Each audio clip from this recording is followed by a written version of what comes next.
মিষ্টু, মিষ্টু আমার একটা হেল্প করে দিবি? বলো।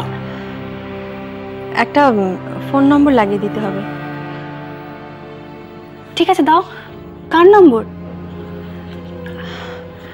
আমার এক পুরনো বন্ধু, তুই চিনবি না।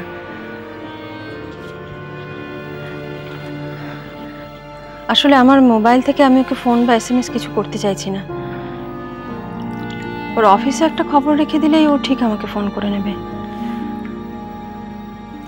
দাও। কিছু হয়েছে মামুনি? হ্যাঁ, তোমাকে হঠাৎ এরকম? না রে, কিছু না।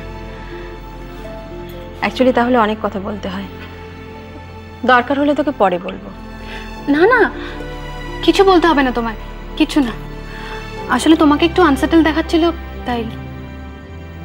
রিসেপশনে ফোনটা ধরবে, ধরলে বলিস পলাশ মল্লিককে দরকার। হ্যাঁ,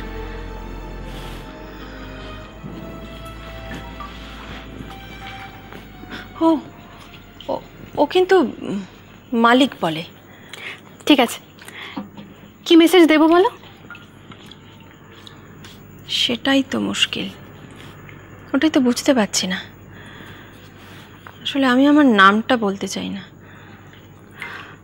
আমি জানি না হোয়াটস হিজ প্রোফাইল আর whether he will respond at all. আমি কিন্তু আমার নাম আর নম্বরটা রেখে দিতে পারি, উনি ফোন করলে আমি তোমায় দিয়ে দেবো। পারবি? পারবি শোনা? হ্যাঁ, কেন পারবো না? না মানে তোর যদি বেরোনো টেরোনো কিছু থাকে। আমি আর সারাদিন বাড়িতেই আছি। তুমি?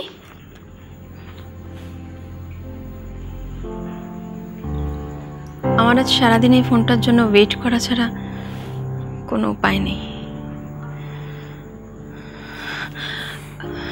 Mishtu, thank you, thank you সোনা।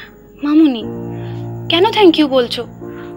একটা নম্বরই তো জাস্ট ধরে দিচ্ছি।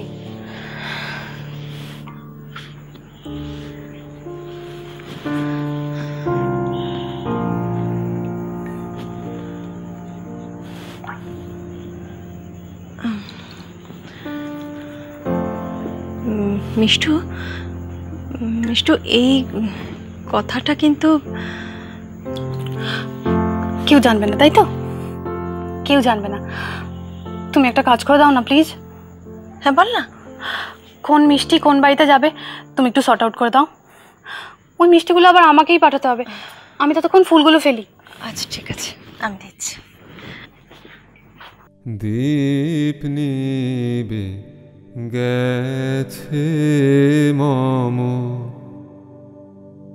নিশীথ সমীরে,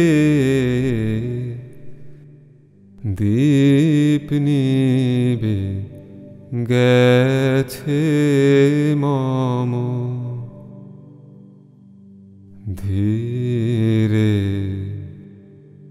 ধীরে। এসে তুমি যেও না গো ফিরে, দীপ নিবে গেছে মম এ পথে যখন যাবে আধারে, চিনিতে পাবে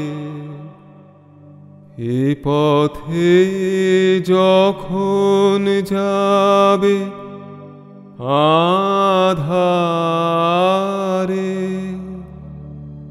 চিনিতে পাবে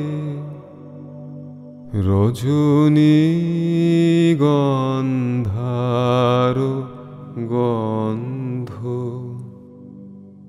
ভরেছে মন্দিরে ধীরে ধীরে।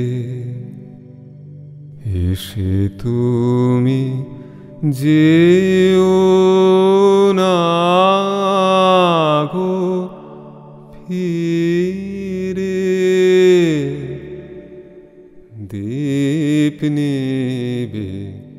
গেছে মম।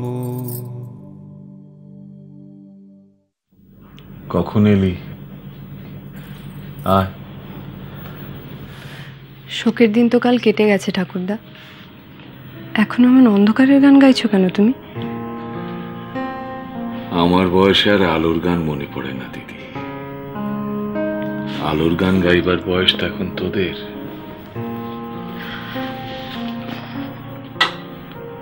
সেটা নিয়ে কথা বলতে এসেছি ঠাকুরদা।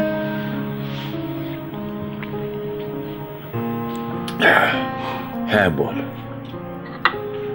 তুমি আমাদের গান শিখিয়েছো। তোদের না, তোকে। ওই হলো হলো না। 20 বছর ধরে এ বাড়িতে তোকে ছাড়া আমি নিজে থেকে কাউকে গান শেখাইনি। তুমি তো নিয়ম করে দিয়েছিলে ঠাকুরদা, সাধনা যতদিন না সম্পূর্ণ হবে কোনো ফাংশনে গান গাইবো না, আমি কোনো অ্যালবামও করব না। তাই নিয়ে তোর নালিশ আছে, আমায় বলিসনি তো?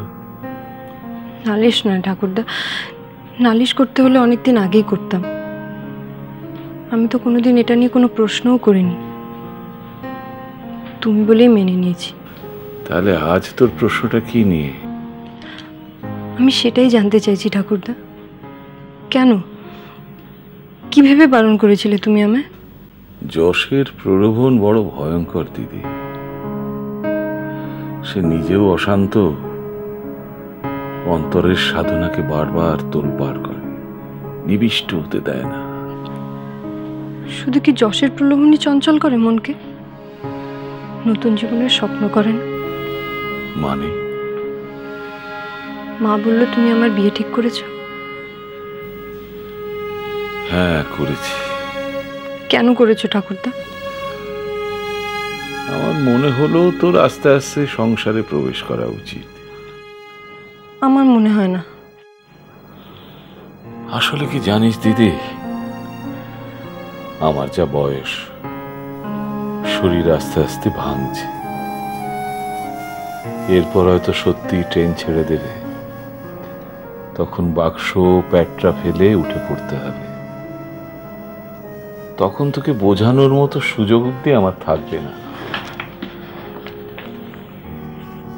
তোমার কিচ্ছু হবে না ঠাকুরদা, তুমি অনেক দিন অবধি থাকবে। কিন্তু তুমি এটাকে অন্তত দায়িত্ব পালনের কারণ বলে দেখিও না। কেন, তোর আপত্তি কোথায় বল? তুমি কি জানো না সংসার একটা মেয়ের জীবনে কত বড় প্রলোভন হতে পারে? প্রলোভন হচ্ছে সাময়িক একটা অদম্য লোভ। তাহলে নতুন জীবনের কল্যাণ যাত্রাকে প্রলোভন বলবো কেন বল? ঠিক আছে, প্রলোভন নয়, বিচ্যুতি। গানের